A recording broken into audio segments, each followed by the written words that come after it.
আল্লাহ তাআলা আমাদের উপর কোরআন সুন্নাহ অনুসারে জীবন গড়ার নির্দেশ দিয়েছেন, নাকি শুধু এতটুকু যে আমরা কোরআন সুন্নাহর বিপরীতে কোনো আইন মানি না, শুধু এতটুকু বললে হবে না? কোরআন সুন্নাহ দিয়ে আইন দিয়েছে, এটা মানতে হবে। হ্যাঁ, মানতে হবে না? কোরআন সুন্নাহ আল্লাহ যা হেদায়েত দিয়েছেন, যা বিধান দিয়েছেন, ওগুলো মানতে হবে। ওগুলো না মানলে দায়িত্ব পালন হবে? ঈমান পুরো হবে? ইসলাম পুরো হবে? কিন্তু এখন আপনি শুনবেন কোরআন সুন্নাহর বিপরীতে, ইসলামী শরীয়তের বিপরীতে কোনো আইন করবে না অমুক দল যদি ক্ষমতায় আসে, তারা কোরআন সুন্নাহর বিপরীতে কোনো আইন করবে না। কথা শেষ হলো না অর্ধেক কথা হলো? বলেন স্পষ্ট, এটা কি কথা পুরো হলো না অর্ধেক কথা হলো? অর্ধেক কথা। কোরআন সুন্নাহর বিপরীতে কোনো আইন করবে না, এতে দায়িত্ব শেষ হয় না। আপনি বলুন, আমরা ক্ষমতায় আসলে কোরআন সুন্নাহর বিধানগুলো বাস্তবায়ন করব।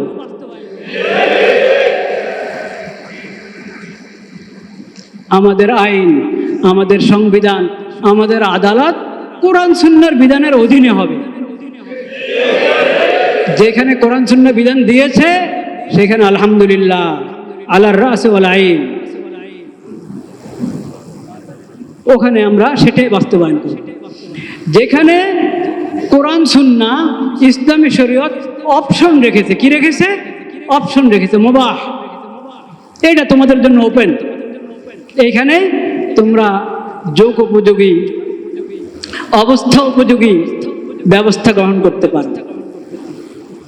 এরকম অপশনস অনেক আছে ইসলামী শরীয়তে, যেগুলোকে বলা হয় মুবাহ। যেগুলোকে কি বলা হয়? মুবাহ। শরীয়ত যেহেতু এটা কিয়ামত পর্যন্তের জন্য, এই শরীয়ত এবং সকলের জন্য। কত রুচির মানুষ, কত ভাষার মানুষ, কত রঙের মানুষ, কত প্রকৃতির মানুষ, সবার জন্য এই শরীয়ত। কত অঞ্চলের মানুষ, কত কালের মানুষ।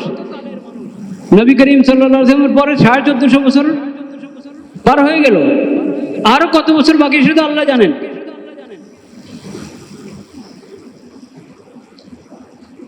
সবার জন্য একই শরীয়ত আল্লাহ তাআলা দান করেছেন। এই জন্য আল্লাহ তাআলা শরীয়তকে অনেক সহজ সরল শরীয়ত দান করেছেন। ইদি হালাতের যত পরিবর্তন হোক, অবস্থার যত পরিবর্তন হোক, মানুষের জন্য এই শরীয়ত কখনো কঠিন হবে না। বলেন আলহামদুলিল্লাহ। এই জন্য এই শরীয়তের মধ্যে অপশন অনেক। মুবাহ, ফরজ আছে, হারাম আছে। হারাম বাস, এখানে হাত দিবা না, এটার থেকে দূরে থাকো। আল্লাহ ফরজ করেছেন, ফরজ লঙ্ঘন করবা না। হালাল হারামের এবং ফরজ এর যে সীমা আল্লাহ নির্ধারণ করে দিয়েছেন, ওই সীমা লঙ্ঘন করো না, ওই সীমার ভিতরে থাকো। এর বাইরে তোমাদের জন্য অনেক ছাড় আছে। অনেক কি আছে?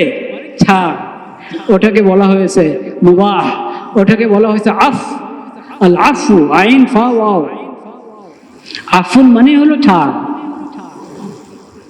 শরীয়তের বিধানের মধ্যে শত ছাড়।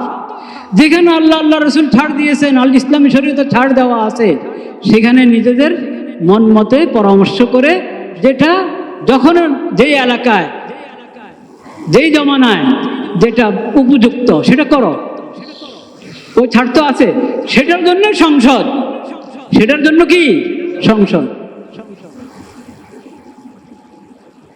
যেখানে আল্লাহ অপশন রেখে দিয়েছেন, সেখানে আমাদের এই জমানায়, এই আমলে, এই পরিবেশে কোনটা হলে ভালো হয় সেটা আমরা মুশাওয়ারা করে ঠিক করব।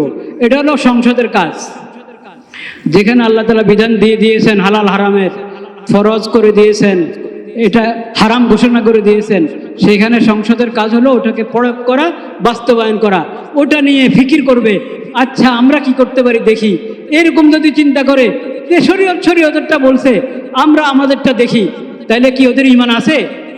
কখনো ঈমান নেই।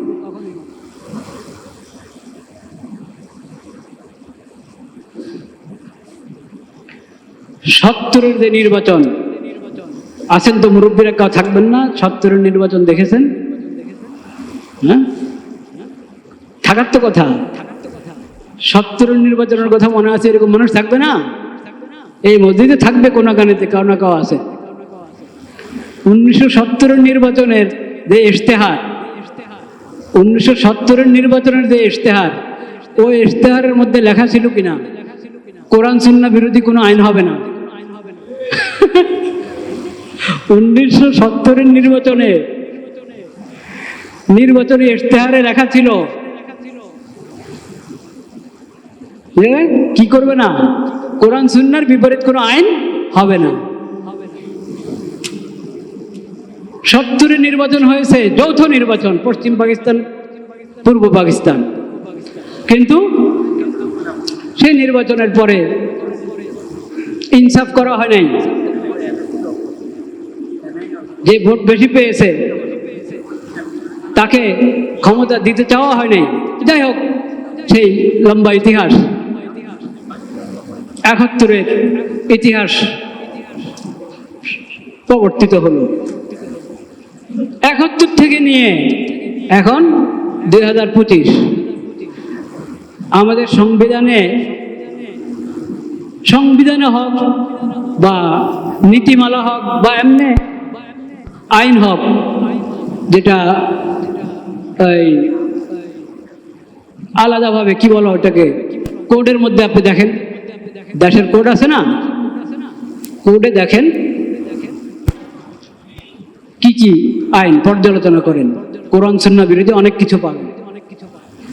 ওই কথা রক্ষা করা হয় নাই। কোরআন সুন্নাহ বিরোধী কোনো আইন হবে না, ওই কথা রক্ষা করা হয়নি।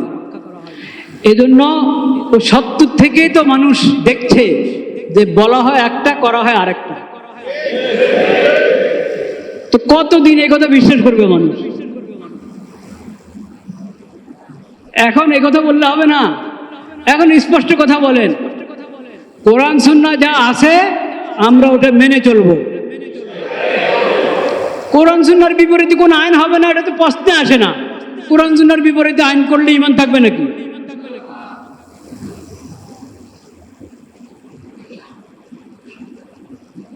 বলতে হবে কোরআন সুন্নাহর বিধানগুলো আমরা মেনে চলবো, বাস্তবায়ন করব।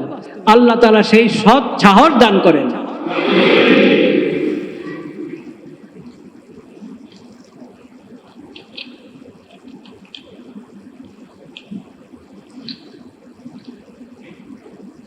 আল্লাহ তুশরিকু বিহি শাইআ,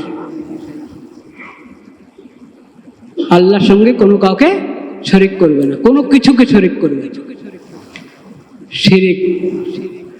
শিরিকের আরো প্রকার আছে, দুই একটা আজকে বলা হলো, আল্লাহ হায়াত রাখলে সামনে কখনো বলা হবে ইনশাআল্লাহ। এই আয়াতগুলোতে 10টি বিষয় এসেছে। এই 10টি বিষয় আমরা ধারাবাহিক আলোচনা করার চেষ্টা করবো ইনশাআল্লাহ। আল্লাহ তাআলা তৌফিক দান করেন। ওয়া আখিরু দাওয়ানা আলহামদুলিল্লাহি রাব্বিল আলামিন।